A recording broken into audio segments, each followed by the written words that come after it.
Assalamualaikum warahmatullahi wabarakatuh. Baiklah, pada kesempatan hari ini kita akan membahas tentang sebuah makalah definisi hadis dan kehujahan hadis. Makalah ini merupakan makalah kelompok 1 dari KPI 2.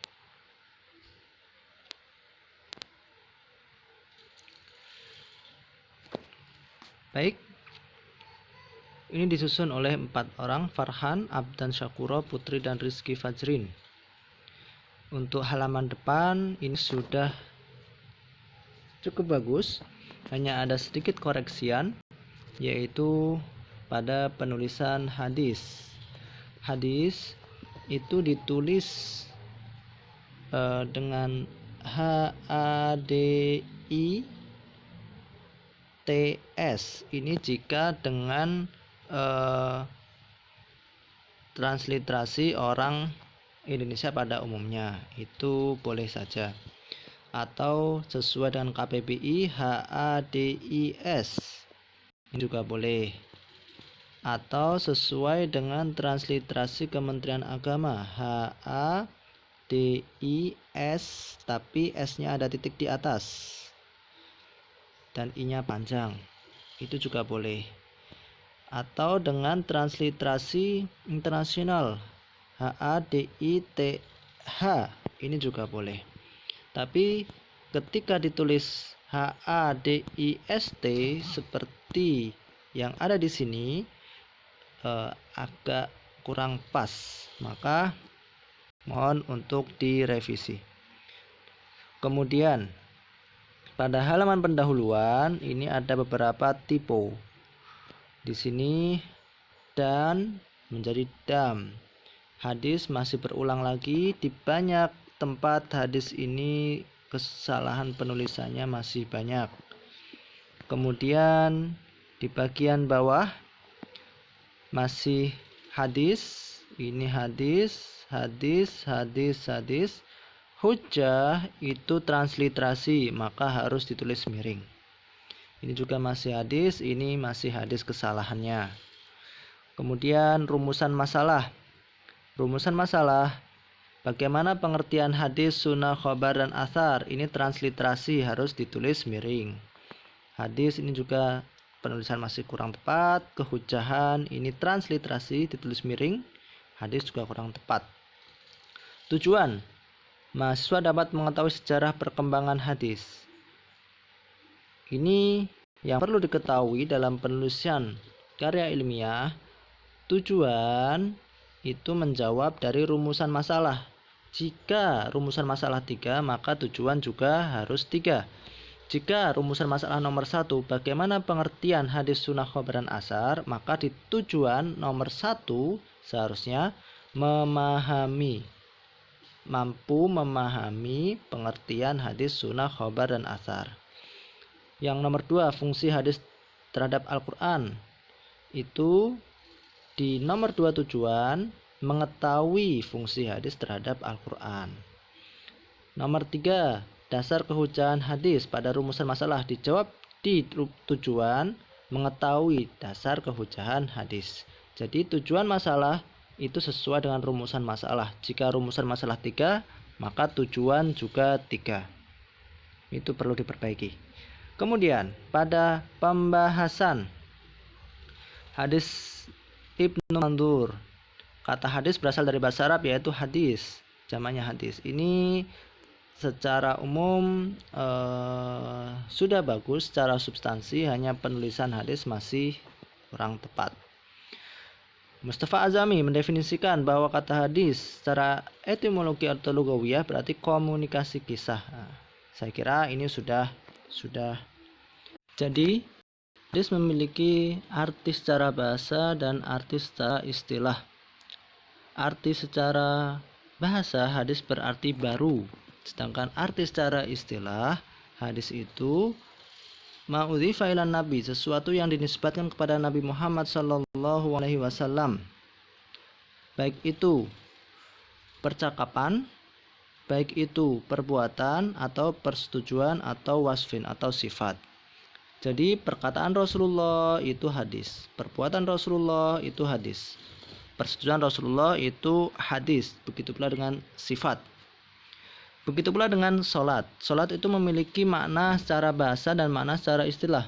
Arti secara bahasa adalah doa. Arti secara istilah adalah ibadah yang dimulai dengan takbiratul ihram dan diakhiri dengan salam. Sunnah. Sunnah itu artinya dapat diartikan sama dengan hadis. Di sini tidak dijelaskan secara terperinci perbedaan pendapat dari para ahli. Tapi pada intinya sunnah itu sama seperti hadis menurut pendapat yang mayoritas. Sedangkan khobar itu adalah sesuatu yang berasal dari Nabi dan juga berasal dari selain Nabi, yaitu sahabat dan tabi'in. Jadi khobar itu lebih umum daripada hadis. Perkataan Nabi bisa disebut khobar. Perkataan Abu Bakar bisa disebut khobar. Perkataan Umar bisa disebut dengan khobar. Karena dapat dinisbatkan kepada Nabi dan dapat dinisbatkan kepada ghairihi, yaitu selain Nabi. Asar. Asar itu perkataan selain dari Nabi, yaitu perkataan ulama salaf, sahabat dan tabi'in. Asar itu secara bahasa artinya sisa sesuatu atau bekas atau jejak. Secara istilah yaitu perkataan selain dari Nabi, perkataan sahabat, perkataan Umar, perkataan tabi'in juga termasuk asar. Dan perkataan ulama-ulama salaf ini disebut dengan asar. Jadi perkataan Ali bin Abi Thalib itu tidak bisa disebut dengan hadis. Itu masuknya ke asar. Meskipun nanti dalam pembahasan lebih dalam ada hadis marfu, ada hadis mauquf, ada hadis yang maktu. Yang perkataan Ali bin Abi Thalib nanti masuknya ke hadis mauquf. Itu jika kita mendalami ilmu hadis lebih dalam. Asar mungkin dapat difahami dengan mudah, yaitu perkataan selain Nabi, itu pada intinya. Fungsi hadis terhadap Al-Quran. Fungsi hadis terhadap Al-Quran ini sebagai penjelas, sebagai penguat, sebagai sesuatu yang merincikan. Di dalam Al-Quran terkadang ada yang sifatnya global kemudian dirincikan atau ditafsirkan oleh hadis. Contoh, dalam Al-Quran ibadah haji tidak dijelaskan secara terperinci dan itu dijelaskan oleh hadis secara terperinci. Kemudian ibadah sholat tidak dijelaskan secara terperinci bagaimana kaifiatnya atau pelaksanaannya, bagaimana doa-doanya di dalamnya, itu tidak dijelaskan. Begitu pula menetapkan hukum, ini menguatkan hukum sebenarnya. Jadi menetapkan atau menguatkan hukum seperti contoh zakat, kemudian puasa, di dalam hadis itu ditekankan lagi bahwa hukumnya wajib. Membatasi kemutlakan Al-Quran, karena dalam Al-Quran lafadznya itu mutlak dan ditaksis oleh hadis. Itu adalah beberapa fungsi dari hadis. Ini sudah cukup jelas makalahnya, hanya sayang harusnya ada garis yang menjorok atau bagian yang menjorok di awal paragraf.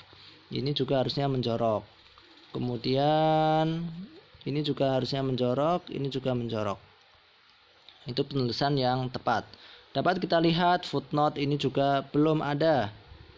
Jadi footnote ini juga tidak ada. Seharusnya setiap halaman itu paling tidak ada satu footnote. Jadi perlu ditambah referensi untuk makalah ini. Kemudian dalil-dalil kehujahan maksudnya apa? Maksudnya kenapa kok hadis itu menjadi dasar hukum setelah Al-Quran? apa yang menjadi landasan? Nah, di sini penjelasannya itu sangat sedikit sekali. Dapat kita lihat dasar hadis. Hadis yang diriwayatkan oleh Imam Malik, aku tinggalkan kepadamu dua hal yang jika kalian berpegang teguh pada kelebihan maka kalian tidak akan tersesat, yaitu kitabullah dan sunatullah. Dua hal yang ditinggalkan Rasulullah itu tidak ada yang berupa harta, tetapi hanya Al-Quran dan hadis. Maka ini menjadi hujah bahwa hadis itu sebagai pegangan setelah Al-Quran.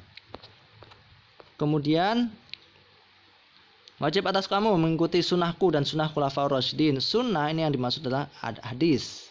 Sunnah khulafaur rasyidin itu adalah perilaku atau keputusan dari khulafaur rasyidin setelah Rasulullah SAW, yaitu Abu Bakar, Umar, Utsman, dan Ali. Dan ini sebenarnya dasar kehujahan hadis.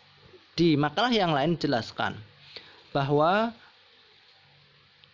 Imam Abu Hanifah, Imam 4 madhab, pertama Abu Hanifah itu menggunakan dasar pertama dalam pengambilan hukum Al-Quran, yang kedua hadis. Imam Malik, madhab yang kedua, pertama Al-Quran dan kedua hadis. Imam Syafi'i menggunakan dasar kehujahan atau menghukumi sesuatu pertama dengan Al-Quran, kedua hadis. Imam Ahmad bin Hanbal juga seperti itu, pertama Al-Quran dan kedua hadis. Semuanya 4 madhab sepakat bahwa pertama adalah Al-Quran dan kedua hadis untuk menghukumi sesuatu. Tidak ada perbedaan, muttafaq, ittifaq, sepakat semua. Namun yang jadi perbedaan itu adalah landasan ketiga dan keempat, dan seterusnya. Kalau Imam Syafi'i itu Al-Quran, hadis, ijma, qiyas. Sedangkan contoh Imam Malik, Al-Quran, kemudian hadis, kemudian amalu ahli Madinah, yaitu bagaimana kebiasaan orang-orang Madinah. Nah, jadi letak perbedaannya di tiga, di nomor yang ketiga, yaitu setelah hadis. Begitulah dengan Imam Abu Hanifah dan Imam Ahmad bin Hanbal. Jadi letak kesepakatannya pada Al-Quran dan hadis, sedangkan ijtihad yang ketiga, keempat, dan seterusnya itu berbeda antara 4 mazhab, sehingga implikasinya terjadi putusan hukum yang berbeda antara satu mazhab dengan mazhab yang lain. Baik, kemudian untuk dasar ijma ini sebenarnya tidak masuk pembahasan, tapi tidak apa-apa ditambahkan oleh pemakalah. Hanya saja yang perlu diperhatikan harus ada paragraf yang menjorok. Penutup, kesimpulan, dan saran, ini juga harus ada paragraf yang menjorok.